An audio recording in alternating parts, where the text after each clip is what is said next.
This meeting is being recorded.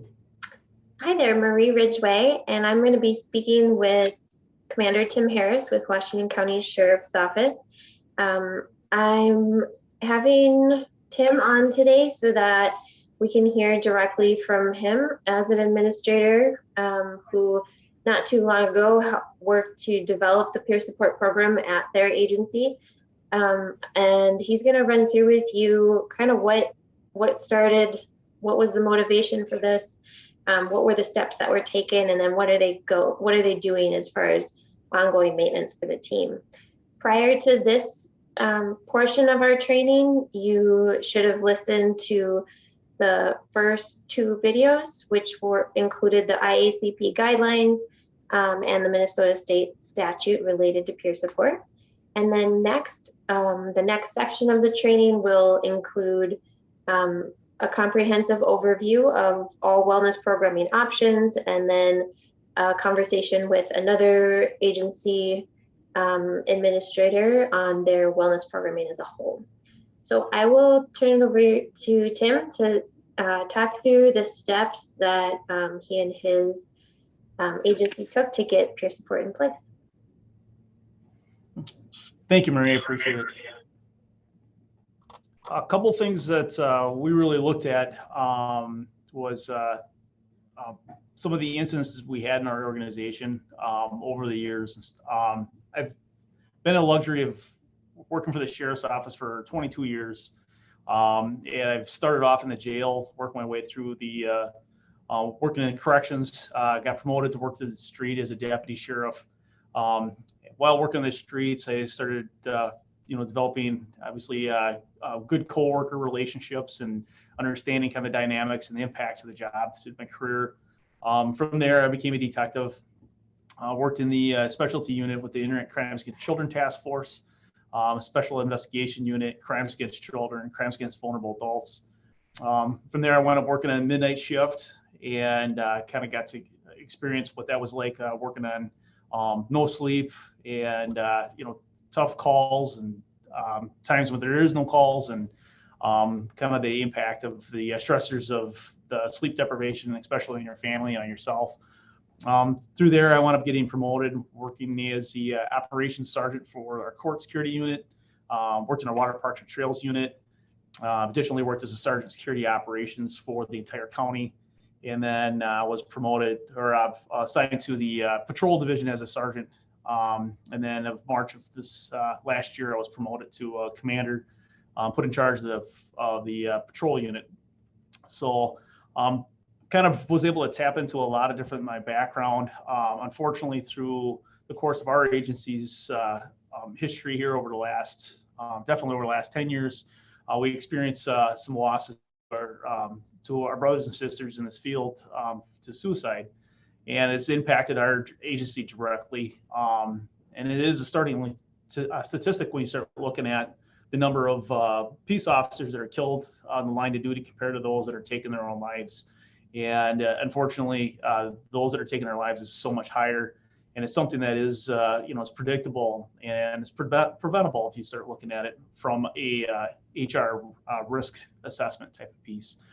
And so I always had this kind of big looming feeling over my head through all my years of working in the different units and stuff, is it's got to be something better for us, and what can we do to make our agency better when it comes to officer wellness and resiliency. Resiliency, when I started 22 years ago, was pretty much slap in the back and welcome to law enforcement, suck it up. Oftentimes it turned into choir practices where you're going out and having a lot of drinks and trying to cope with it through various other ways.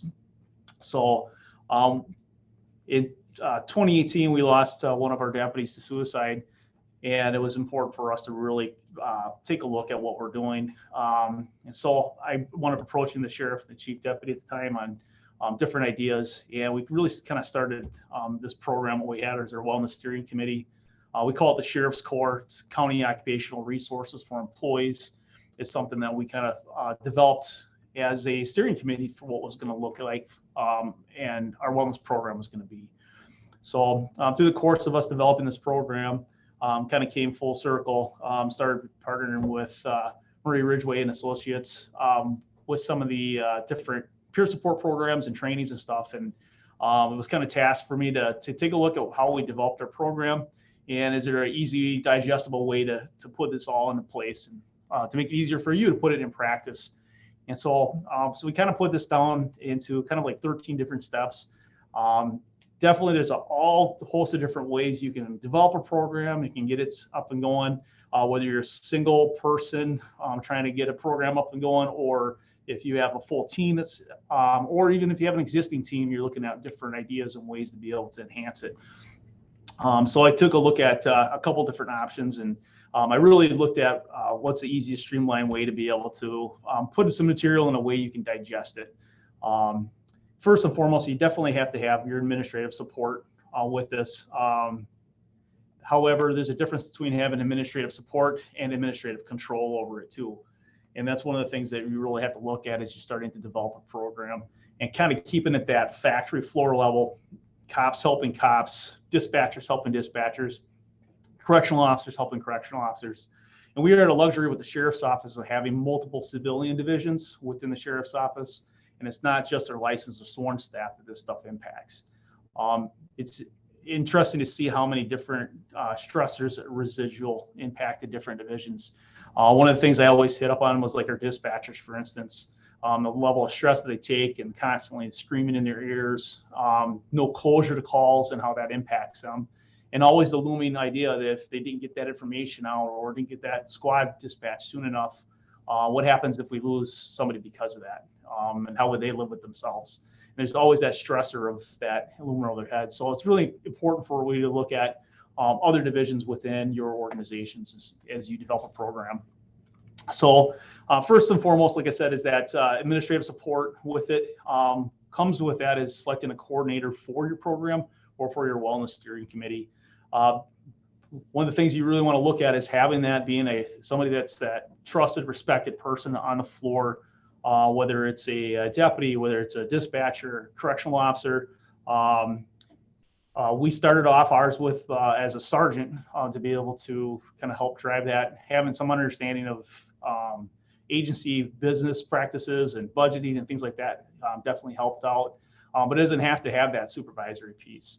I really push away from having direct administrative access and direct administration control on it, because it's simply going to be, as you try to roll that program out, this is just something the sheriff or the chief is trying to get pushed down our throats. And you really want to have that buy-in on that ground level, and that information coming directly from them. So when you are selecting that coordinator, it's important to have somebody that's trusted, that's somebody can confide in, that they know it's not going to get blasted around the agency and stuff. So those are some important characteristics. Definitely a high level of integrity, and it provide that respect too. So and then also is passionate about it. You don't want to just assign somebody. You want to have somebody that's really wants to be there and to kind of take on that role and that position. So that's a really big piece. Somebody I really like to use the word, somebody's going to champion it and be able to kind of make sure this thing keeps moving forward, because it will catch some blockades along the way and some bumps in the road. So you have to have somebody that's willing to kind of stay through all that and be able to kind of keep working through some of the nuances that come up with developing a program. The next piece is that you really look at having that steering committee that I kind of referenced already.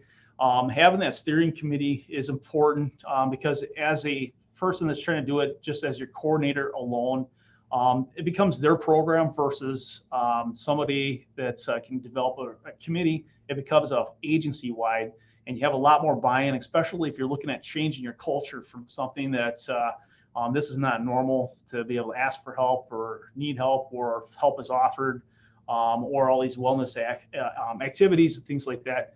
It's important to be able to have that buy-in because each agency is different. What works well for my agency might not necessarily work well for a police department or for a neighboring agency. So you want to be able to have that. I also like the idea of having it customizable to be able to fit the needs of your own organization. With that comes, though, you have to have that input from your line staff to be able to provide that information on what direction they're seeing, what's going to benefit your staff. And each division might have something different. So it's important to have representation from each of your different divisions. When we set up our steering committee the first go around, we had a member from our union that was there to be able to provide input from the union perspectives, or the union folks, as well as that line staff, and being that voice that's already there. It's already built into the union. So that was nice to be able to have them there. Representations from our dispatch, our clerical staff.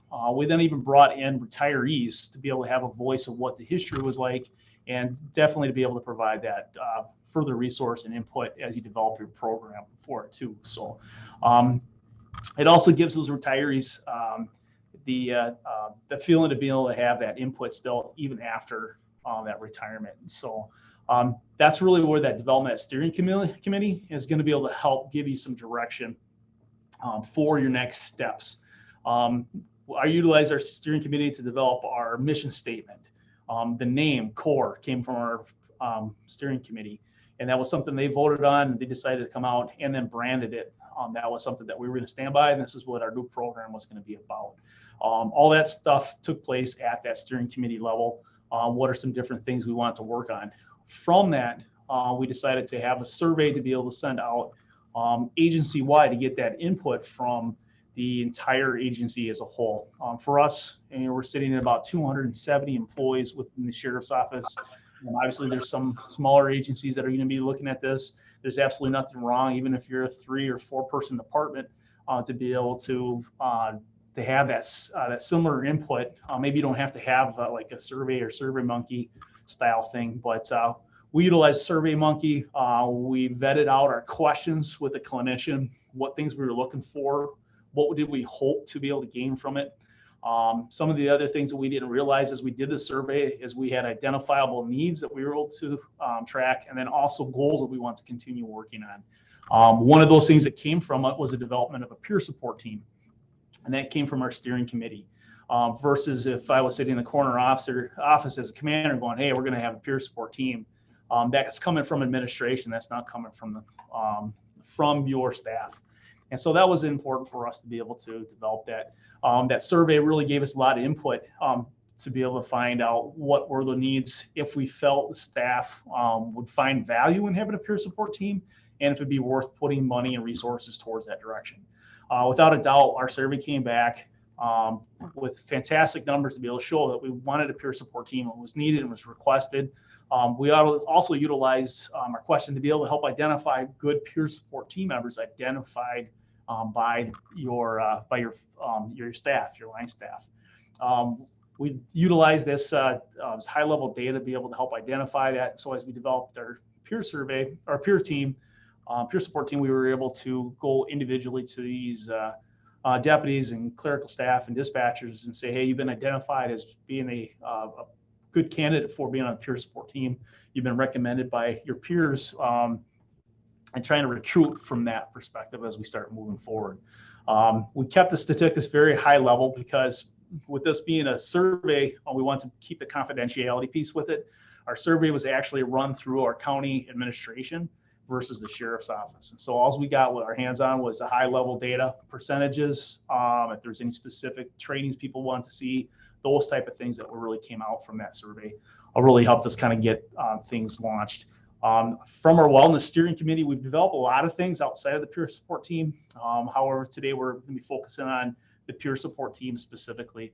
But just kind of a high level stuff. Some of the other things that came out of our wellness steering committee was a wellness app that we have been working on and rolling out. We've had a couple different events, some resiliency training that's come from it. Additionally, we brought on a wellness dog that came into our agency as well. So these are just some of the small things that we've just kind of worked on that came out of that steering committee. And then also off the survey of things that we wanted to kind of check off that was identified by our staff. So the next piece that we looked at is going, okay, after you've got that survey, what are you going to do with those statistics? What are you going to do with that information? And that really helped us kind of gear towards what we were looking for. And so that peer support piece really was that main driving force for us. There was also some different things that came up. We looked at about checkup from the neck up, wellness visits, things like that. But like I said, with this being focused on the peer support piece, we're going to kind of keep moving forward with that. So utilizing that data, that really helped us, like I said, identify some potential staff, team members. Additionally, we sent out a memorandum of this program, what it was about, what we're looking at accomplishing, and seeing if there's anybody that was interested in applying for a position of a peer support team member. A lot of questions I get asked is, okay, funding, do you pay them overtime, all those type of things. And it really is individual to agency and how you have things set up for other details a lot. Our peer support program is volunteer. They do, if they're going to be working extra hours on a specific case or a specific incident, especially like an officer involved shooting type of thing, we will compensate them, whether it's comp time or overtime if they're calling in or if they're there to assist. And they've come in handy, especially involving critical incidences, as well as just the day-to-day things that your staff need somebody to outreach and talk to. So we utilize that statistics, like I said, really high level stuff to be able to kind of start that steering committee piece with it.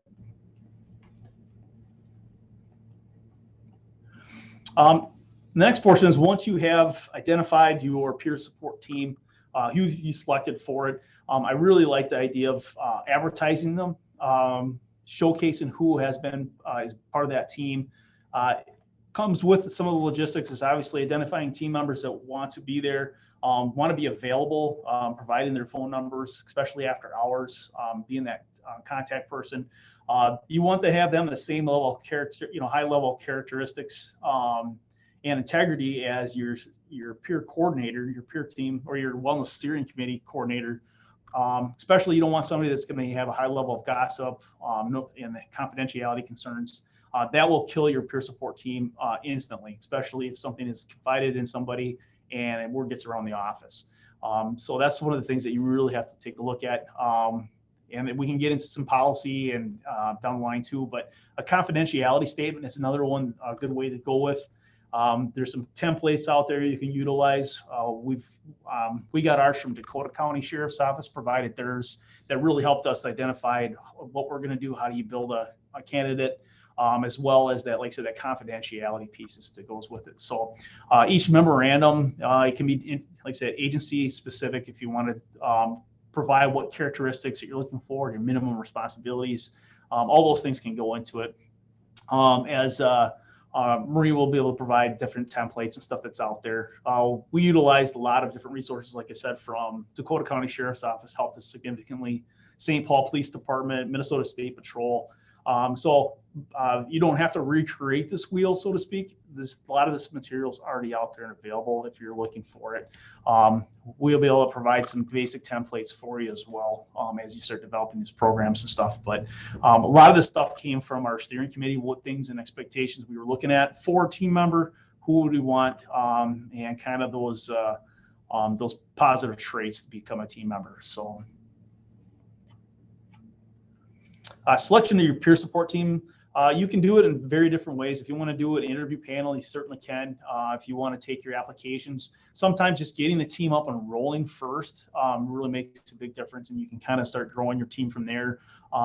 Hand selecting team members that fit those goals. There's nothing wrong with that as long as they meet the criteria you're looking for, versus it turning into just a kind of a clicky program type of thing. So having a formalized selection process really makes things a little bit more transparent and consistent with when you're bringing on peer support folks. I'll be the first one to admit, as we started developing a program, employees that started coming in and sign up for the program, I didn't think would be a good fit, turn out to be some of the best peer support team members that we wound up having. So make sure you check those biases and some of those things at the door as you start developing your team, because that can really impact it, sometimes even negatively if you bring some of those things on board.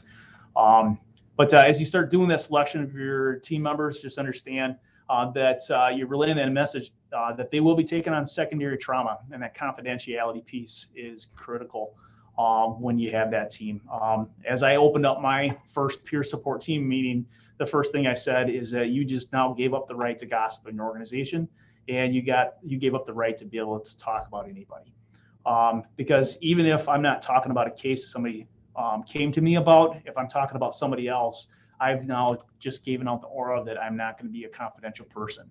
So they gave up the right to gossip. They gave up the right to do those things when they became a peer support team member. And did your agency, did admin have any say in peer support team member selection, or just over the process at all, or how did that kind of handoff go? So the sheriff, pretty much our first meeting, the sheriff came in with the chief, and they pretty much the message was we support whatever decisions you're going to make. We're here to be able to provide administrative support as well as looking for the financial component with it too. We're excited about moving forward with this program and think this is going to be a great program, but they pretty much gave up trust and control for the program to start, get up and rolling. So there was no administrative input on it.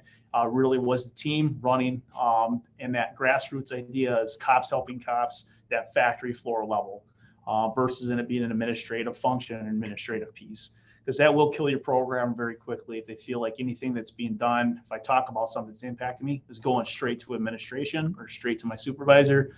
That's going to kill your program just as fast too.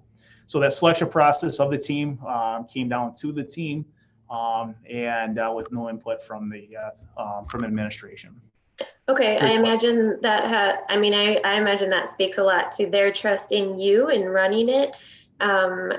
What would you say stands out as far as how you were able to kind of walk that line of both being a peer supporter and making sure to be in line with the mission of your agency and the integrity of kind of the culture that they wanted to have to be developed throughout any program at your agency?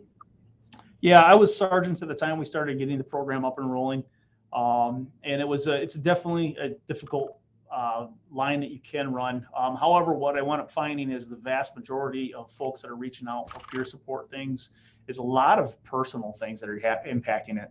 And I talk about this a lot in my wellness resiliency presentations, is that you wind up having the stressors of the job impact you at home. And so the vast majority of stuff people are struggling with, are they're coming to their peers about, is some of those things. And it really wasn't running into a violation of policy or procedure.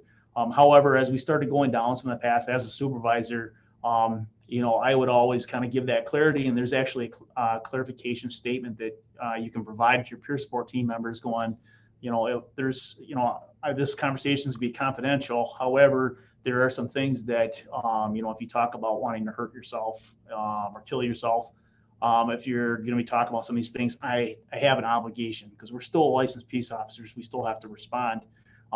You're still a mandated reporter. You have those obligations that are still there. So those are some things that just kind of keep in the back of your head. I was able to still kind of navigate those pieces. I really advertise myself as being a peer support for my fellow sergeants, not necessarily for the entire organization itself. However, once you start developing that program, you become a coordinator. You automatically, people are just going to migrate to you for some of these questions and things like that. A lot of times I would put, my role really was just connecting them with other resources, not so much for me as a coordinator, being that resource, so to speak. So. Okay, cool, thanks. So the big piece is after you get done with your team, right? You've finally selected your peer support team. You've got your selection. You have your folks that have taken the courage to stand up and to be that resource. Because really what it is you stand up being a peer support team member, you're willing to be vulnerable and be able to talk to others, especially shared experiences. Everybody signs up for peer support for different reasons. Our first peer support meeting, we identify what peer support is and what it is not. And really where that was all at. And that happens all in that first meeting, your first peer support meeting. And that's where I was talking about the sheriff decided he's going to come in and he's going to show his support, but also let you know he's stepping away from it. And this is not his, this is ours as an organization, and it's ours as, line staff members, deputies, dispatchers, correctional officers. And it's for us to be able to help build and design that. One of the pieces we liked out was a mentor program, but that was a separate program that we ran out of the steering committee. So it was, for me, it was real important that the peer support team function only as a peer support team. They weren't a steering committee for a 5K fundraiser race or developing some of these other programs, because some folks want to be a peer support member, but they don't want to do those other pieces. And so for us, we wanted to have a clear separation between our wellness steering committee that does those things and our peer support team. So our peer support team is kind of a subsidiary from our wellness steering committee. I wanted to protect that piece just solely because what's expected for somebody to stand up to be a peer support team member, there's a lot of weight that goes with that. So we covered a lot of things, what our mission was as a peer support team, what we want to look for, that's a great time for us to start providing your initial training.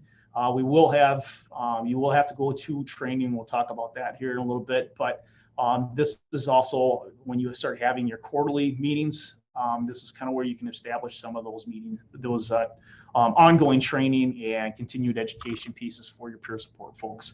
Because you're going to have a lot of questions logistically. What happens if I get this call? What happens if somebody gives me a referral to somebody else that needs help? How do you handle a cold call? Those type of things. And each agency is a little different, and I can definitely give advice of what we experienced when we developed our program along the way too. But that's really your first kickoff meeting, is to have that celebration of those folks stepping up. I was a big proponent of making sure I support my peer support team, and that they have that not only administrative support, you have your frontline administrative, your sergeant support along the way too. So, but get that first meeting out there and advertise it. So. Yeah, cool. I remember being at that first meeting. It was so impactful hearing from the sheriff, kind of getting that handoff. I felt like what a difference that had, and the meaning it gave to, like, I trust you all. You've got Marie for, consulting on anything. And, thank you for being here. That was so cool. Yeah, and I think his presentation lasted a whole 2 minutes. I mean, It was really that whole piece. You have my support. Thank you so much for stepping up and taking on this role, and do great things, and kind of stepping away from it. And that trust and control piece, unfortunately, looms in almost every avenue of our jobs in law enforcement and stuff. But it's great to see that our Cleo, our chief law enforcement officer, coming in going, I trust you, and I'm going to relinquish control for you to do great things with these programs. And that makes a big statement, not only to, like I said, your peer support team, but those that they're out there serving too, so that they have that trust and empowerment. So yeah. Thank you. Certified training program. So this used to be a 2-day course. Now with some statutory changes, this turned into 30 hours. So when we start looking at what trainings are out there and available, especially nationwide, there's not a lot of them that have the 30-hour program. Fortunately, Marie Ridgway and Associates have put together a 30-hour program to be able to, qualify for the standards under the statute. There was some changes under 181.9731 now to be able to require that 30-hour training and stuff. So I definitely highly recommend you take a look at that, especially if you're going to develop policy and procedure, that you kind of outline some of those pieces that goes with it. Each one of them is a little different, and there's some purposes and backgrounds. Fortunately for us, Senator Bigham comes from our county, and so she was one of the driving forces to kind of get these statutes up and rolling. And we had the fortunate to be able to have her come out to one of our peer support trainings and to be able to explain and talk about why these statutory changes kind of took place on the front end here. So that really helped out to kind of give some explanation for it. But if anybody's interested in kind of why some of those things are, I can definitely dive into some of that more as well. So, but really for the most part, it is to protect your peer support team members and protect those that are coming to them for help. And so there's always some questions about some of those, why those statutes are read that way. But it was nice to be able to hear it from the senator specifically, and being that driving force to really push for making peer support a validated program to be able to be confidential and a place for somebody to go for help. So, because at the end of the day, like I said, it's cops helping cops. And it's nice to be able to now, instead of going back to what we used to do before, going car to car, talking with somebody or calling on the phone, now you have a trained peer support member to be able to help out. So that's where it really comes into play. So developing your ongoing training programs as we kind of move forward with it. So you really want to take a look at what you have for needs from your team. So a question might come up going, okay, I'm starting to see an influx of people concerned about alcohol use. or marital concerns or financial issues that they might be seeing.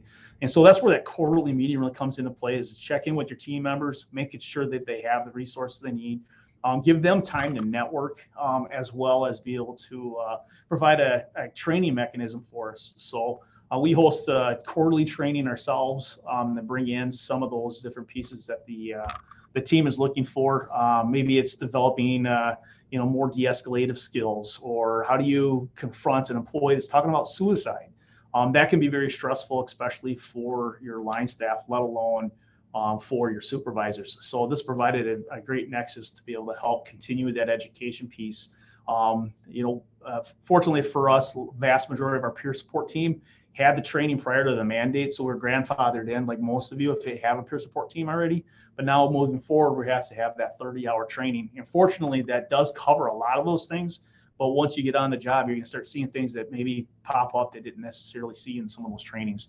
And this is a great way to keep that training going and keep your team alive too, versus if you have just one training and you don't see anybody, for a while there, that becomes, it's easy for the program to kind of slip away and fall off to the sides. One of the great outcomes that we started doing as we started developing quarterly training is we started partnering with some of our outside agencies that were around us and going, hey, we're having training coming up for peer support team members on de-escalation, or for, like I said, marital counseling concerns or things like that.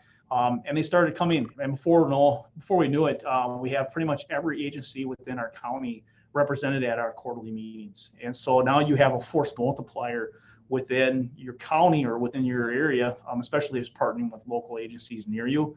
And so what comes with that is if we have a critical incident, and let's say one of our peer support team members is involved in that critical incident, it's great to know that I have a neighboring agency that we work with, we train with, that can be that peer support team representative for my agency and be able to volunteer for that.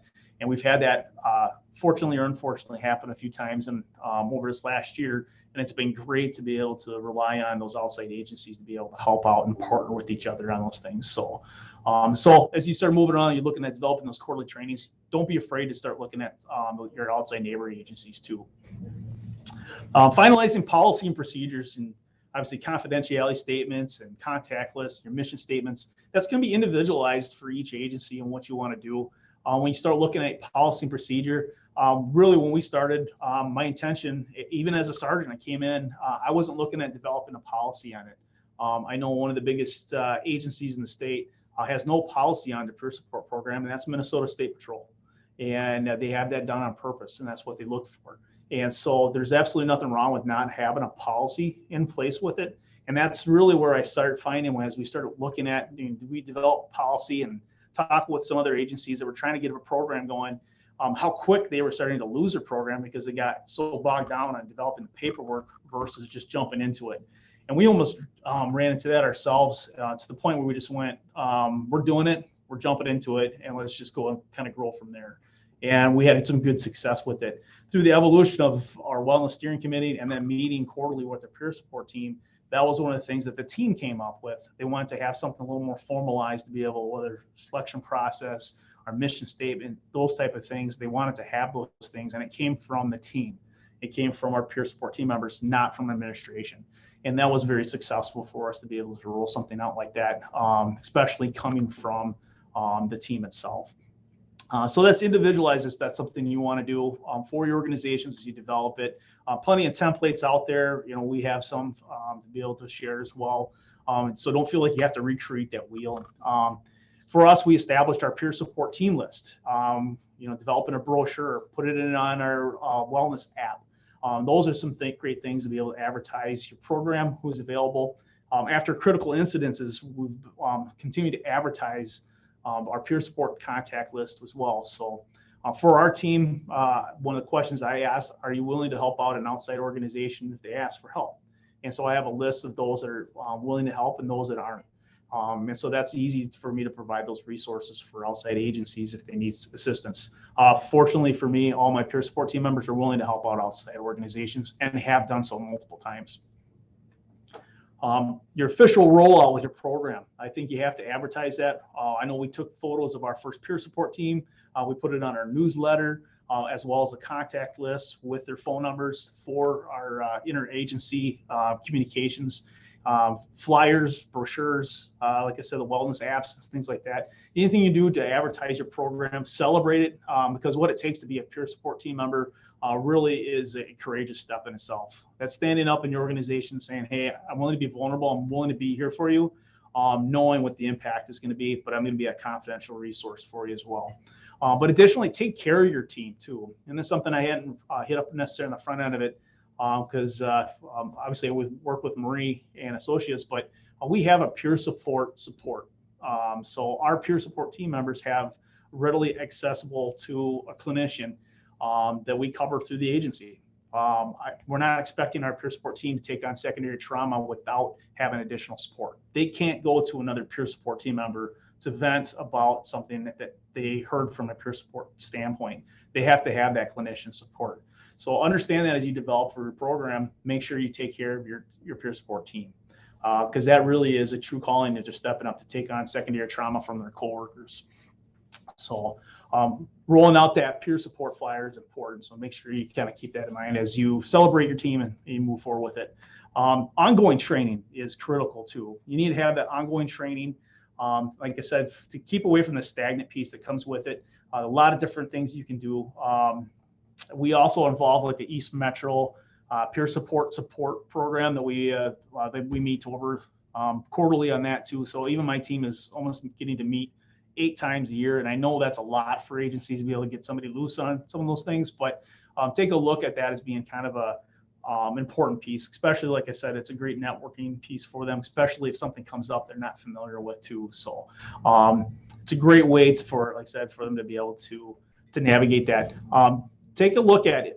One of the things that was asked is, what about statistics? Do you keep statistics? Don't you? I have heard some agencies keep some high-level statistics about the number of people they help out. Maybe hot topic pieces that they, that they want to get more training on. They maybe keep track of that. When I brought up the statistics measurement piece to my team, as like I said, it's a team decision. They elected not to keep statistics, even on a high level. They wanted to make sure that people felt like it was confidential coming to them, that we're not keeping numbers on who's being seen and who's not. We really kept advertising as well, is that when you're going to, our clinicians, meeting with the clinicians, that is confidential. That's not something that we're sending them to. That's something that their ability to go to navigate, whether it's an EAP piece or not. It's different. You want to have that clear separation. Who's helping out your peer support team, who's your EAP, and then who's your fitness for duty clinicians that review. You want to have that clear separation between those, especially from an administrative standpoint. That will kill your program really fast as well. So keeping those things going and keeping your team alive is important. So talk about the burnout piece. That's really that coordinator's role, is kind of keeping in tabs. And you see that at quarterly meetings.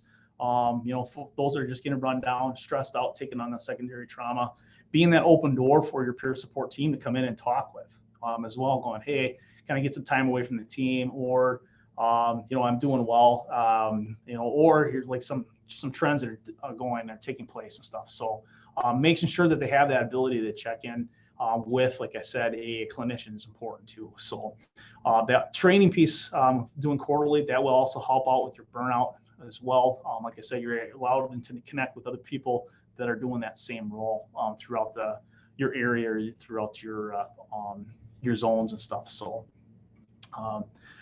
in a nutshell, that's kind of that quick, putting those, those steps in place as far as just developing your program. There's a lot of branches that we can dive into in each one of these pieces here, but hopefully this just gives you a basic foundation for what you're going to look for if you're starting up a program, or if you have a program going, what are some ways to keep it going, keep it alive as well. So we'd definitely be willing to talk about different trainings we brought in quarterly and being a resource for others. So a lot of the things that I got as we started developing our program, I got from other agencies. So don't be afraid to call and ask what's kind of going on. What are some of the trends? One of the new things was the wellness app that really was inspired by one of my deputies. Approached me, thought it was a really cool idea. We've ran with it and we're starting to implement it now. So those are some great ideas. I never once would I ever thought we would have had a wellness dog in our organization, but Charlie, he kicked it off for us. And once I started bringing him here, it really planted the seed. Came from our steering committee to the point now one of our peer support team members has the dog embedded within the organization and part of our crisis response team. So that was a huge piece for us that I never would have thought in a million years we'd ever have that in our organization. So I got to say thank you to Charlie for helping us kick that. I'll make sure it's down. Yeah. Tim, I certainly know how your peer team has helped connect peers to professional care with us who really needed it. That's a great benefit of a peer support team.